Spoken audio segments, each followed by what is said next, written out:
वाडा नगर पंचायत सार्वत्रिक निवडणूक 2025 या निवडणुका 2 डिसेंबर रोजी शांततेत पार पडल्या। त्या दिवशी सर्व प्रभागांमध्ये झालेल्या मतदानानंतर मतपेट्या सुरक्षित आहेत की नाही याची पाहणी आज शासनाच्या नियमांचे पूर्ण पालन करून फक्त बाहेरून करण्यात आली। या पाहणीसाठी वाडा तहसीलदार भाऊसाहेब अंधारे, वाडा नगर पंचायतचे मुख्याधिकारी मनोज पष्टे उपस्थित होते। त्यांच्यासोबत भारतीय जनता पार्टीचे ज्येष्ठ नेते बाबजी काठोळे, उपाध्यक्ष संदीप पवार, वाडा नगराध्यक्ष पदाच्या उमेदवार रीमा गंधे, निशाताई सौरा, इतर भाजप पदाधिकारी तसेच सर्व उमेदवारांनी उपस्थित राहून पाहणी केली।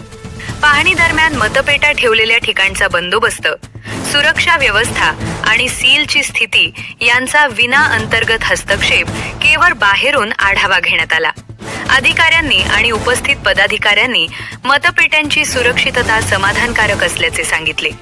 शासनाच्या मार्गदर्शक सूचनांचे काटेकोर पालन करून करण्यात आलेल्या या पाहणीत मतपेट्या पूर्णपणे सुरक्षित असल्याची खात्री घेण्यात आली।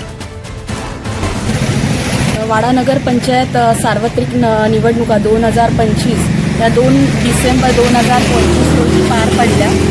या दिवशी सर्व वॉर्डमधल्या जे मतदान झालं त्याच्या ज्या मतपेट्या आहेत त्या सुरक्षित आहेत की नाही हे पाहण्याकरता आज आमचे भारतीय जनता पार्टीचे ज्येष्ठ नेते बाबजी काटोळे सर, उपाध्यक्ष संदीपजी पवार, मंडळ अध्यक्ष स्वप्नीलजी रोठे, निशाताई सौरा, आम्ही सर्व उमेदवार जाऊन आम्ही पाहणी करून आलो आणि आमची खात्री पटवून घेतली आम्ही।